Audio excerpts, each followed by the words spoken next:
ഇൻഡോറിലെ മലിനജല അപകടത്തിൽ സംസ്ഥാന സർക്കാരിനെതിരെ രൂക്ഷ വിമർശനവുമായി ലോക്സഭാ പ്രതിപക്ഷ നേതാവ് രാഹുൽ ഗാന്ധി.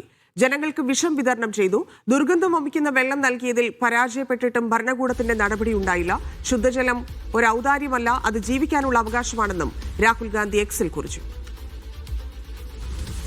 സജു തോമസ് ചേരുന്നു. സജു, ഇൻഡോറിലെ അപകടത്തിൽ എങ്ങനെയാണ് പ്രതിപക്ഷ പ്രതികരണം?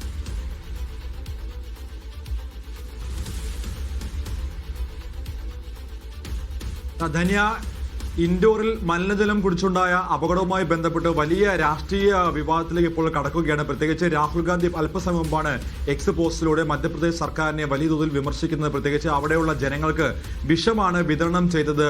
അതായത് ശുദ്ധജലം ലഭിക്കുക എന്നുള്ളത് ഏതൊരു മനുഷ്യന്റെയും അവകാശമാണ്, അത് ഔദാര്യമല്ല. പക്ഷേ ഔദാര്യമായിട്ടാണ് BJP നേതാക്കളും BJP സർക്കാരും പെരുമാറുന്നത്. ധാർഷ്ട്യത്തോടു കൂടിയാണ് മരണപ്പെട്ടവരുടെ കുടുംബാംഗങ്ങളോട് BJP നേതാക്കൾ പെരുമാറുന്നതെന്ന് പോലുമുള്ള വലിയ വിമർശനങ്ങൾ ഇപ്പോൾ രാഹുൽ ഗാന്ധി ഉയർത്തിയിരിക്കുന്നത്. ഇന്നാണ് ഇതുമായി ബന്ധപ്പെട്ടുള്ള റിപ്പോർട്ടുകൾ ഹൈക്കോടതിയിൽ സമർപ്പിക്കുക. എന്തായാലും വലിയ വിമർശനങ്ങൾക്കാണ് ഈ വിഷയം വഴിവെച്ചിരിക്കുന്നത്. ഇതുവരെ 15 പേരുടെ ജീവനാണ് നഷ്ടമായിരിക്കുന്നത്. നിരവധി പേരാണ് ഇപ്പോഴും ആശുപത്രിയിലുള്ളത്. ഏകദേശം 1200 പേർക്കാണ് ഈ മലിനജലം കുടിച്ചുണ്ടായ അപകടം പറ്റി, അതായത് വലിയ തോതിലുള്ള അസുഖബാധിതരായ ആശുപത്രിയിൽ ചികിത്സയിൽ കഴിഞ്ഞത്. നിലവിൽ ഇപ്പോൾ ആശുപത്രിയിൽ 200-ലധികം പേരാണുള്ളത്. ഇതിൽ 8 പേരുടെ നില അതീവ ഗുരുതരമായി തുടരുകയാണ്. അതായത് ഇതിൽ നവജാത ശിശുക്കളുണ്ട്, അതോടൊപ്പം തന്നെ പ്രായമായവരുണ്ട്, വിദ്യാർത്ഥികളുണ്ട്. നിരവധി പേർക്കാണ് ആരോഗ്യ സംബന്ധമായ പല രോഗങ്ങളും വന്നിരിക്കുന്നത്.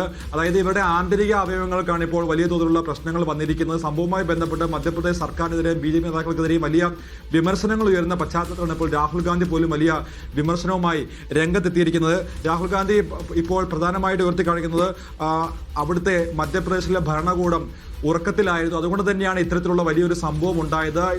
ഒരാഴ്ച കഴിഞ്ഞിട്ടും ഇതിൽ ആയവർക്കെതിരെ യാതൊരു നടപടിയും എടുത്തിട്ടില്ല. ഇതിലെ മുനിസിപ്പൽ കോർപ്പറേഷനുമായി ബന്ധപ്പെട്ട് ധാരാളം പരാതികൾ ഉയർന്നിരുന്നു. ആ പരാതിയുമായി ബന്ധപ്പെട്ട് യാതൊരു നടപടിയും ഇതുവരെ ഉണ്ടായിട്ടില്ല. എന്തുകൊണ്ടാണ് സർക്കാർ ഇങ്ങനെ മടിക്കുന്നത്, ആരെയാണ് ഭയക്കുന്നത് എന്നുള്ള ചോദ്യങ്ങളാണ് ഇപ്പോൾ രാഹുൽ ഗാന്ധി ഉയർത്തിയത്. എന്തായാലും ഇൻഡോറിലെ വലിയൊരു സംഭവമായി മാറിയിരിക്കുകയാണ്. നിരവധി പേരാണ് ഇപ്പോഴും അത്യാസന്ന നിലയിൽ കഴിയുന്നത്. വെന്റിലേറ്ററിന്റെ സഹായത്തോടെ ജീവൻ നിലനിർത്തുന്ന നിരവധി കുട്ടികളുണ്ട്. അത്തരത്തിൽ വലിയ സംഭവമായി മാറിയിട്ടും സർക്കാർ എന്തുകൊണ്ടാണ് നടപടിയെടുക്കാത്തത്? ഡബിൾ എഞ്ചിൻ സർക്കാരിന്റെ ഏറ്റവും വലിയ ഭരണ പരാജയം എന്നാണ് രാഹുൽ ഗാന്ധി വിഷയത്തെ വിമർശിക്കുന്നത്. ധന്യ.